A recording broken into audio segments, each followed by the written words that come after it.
How to remove an alternator on my 05 Focus 2.0. I've seen other people pull the shields off, pull a whole bunch of stuff off, intakes and all kinds of stuff, and I figured out a different way. Obviously I already pulled the belt off. And there's my friend the cat. Pulled the shield, belt off.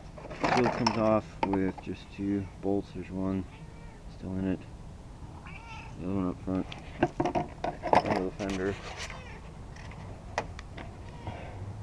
You can see, pull these easily once you pull the shield off.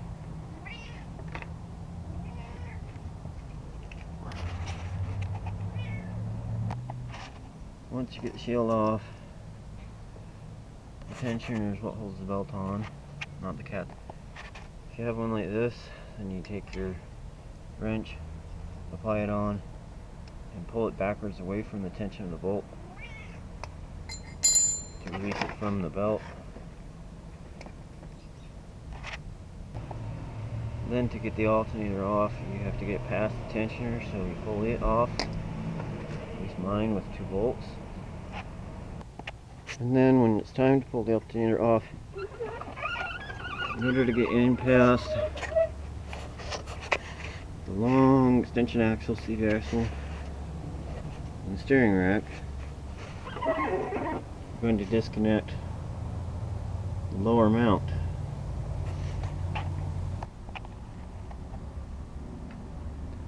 Disconnecting that lower mount allows you to move the engine freely to get a gap between the rack and the axle, and the alternator down through.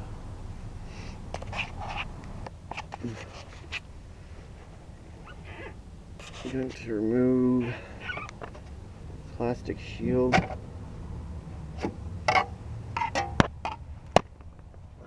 Hooks to the back of the alternator. Helps to keep crap out of it. Probably have a harder time than I did because I've already removed it once.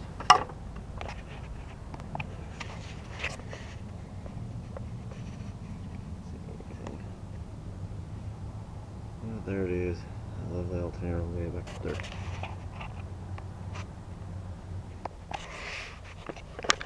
Okay, once you get those three wonderful bolts out, that one being the far bottom, that one being the left bottom, right bottom, and top one holding the cable that goes to the alternator.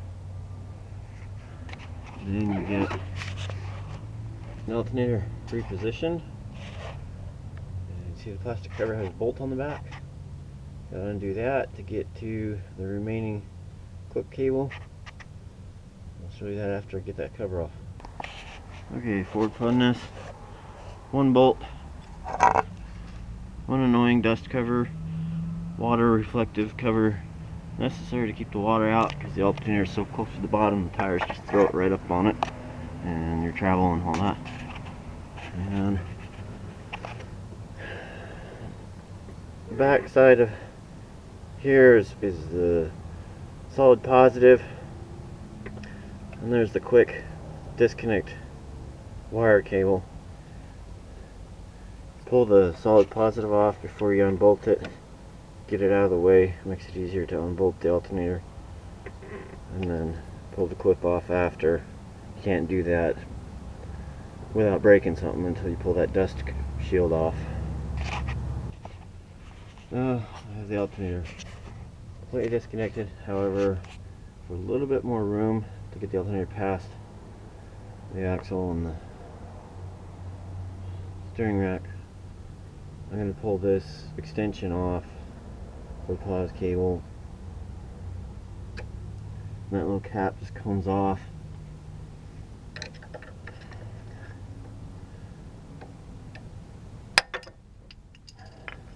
And then there's another 10mm, like the original cable head, to pull off. I'm going to try and show you how to get the alternator past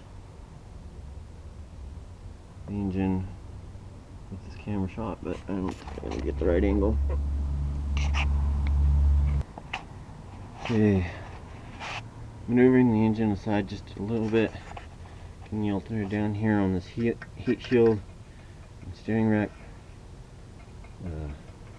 pipe, put it on the axle, bringing the upper mount down first, swinging the alternator around, bringing the lower section mount off the other side. And hopefully we can edit these together. The camera just shut off.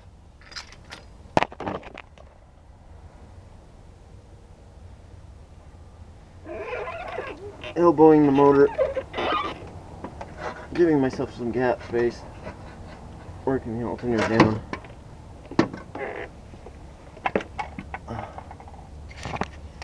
And then there you have one alternator-less hole.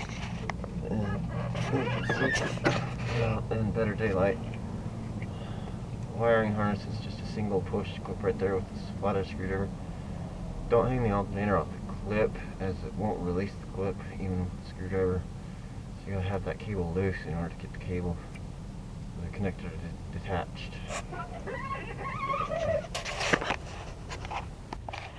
Do you ever get the feeling when you get a new part that something's just not right? This is the original alternator. See these studs closer to the lower mount, and the connector's closer to the upper mount. And on the other one, they're opposite. Not to mention, the new one has these long studs that aren't going to allow the factory cover back on. And the connector pins, connector heads, are much bigger than the originals. Wrong alternator. Okay, back with the correct alternator. As you can see in the review of the film, this one shows the original. However, I no longer have the original because it's $50 quart. I'm not keeping it. I want my $50, and it didn't matter anyway because the correct one was another $50 more than the one they originally told me I had. So anyway, I'm just going to put it back in the reverse order. Might be a little more difficult, a little less. And if you haven't noticed, by the way, for height on the car, look at this. Just some basic tire ramps. Spark store. A lot more stable than the jack stands. And a noisy creeper to lay on. Helps you get around. And stay off the cold December pavement. Oh, on the cover, dust cover, you'll see those clips are kind of hard to get off and on without breaking them. That's why mine came off so easily. You have to squeeze back here to get them off. But broken like it is, when I had it in position, it stayed on for several months without falling off until I pulled it off myself. But you've got to put it back on and all that. It helps protect your alternators from dust and water and all the rest of it. Okay, if you have a problem getting the lower mount to line back up with the hole, like I did, very carefully look at the pry bar.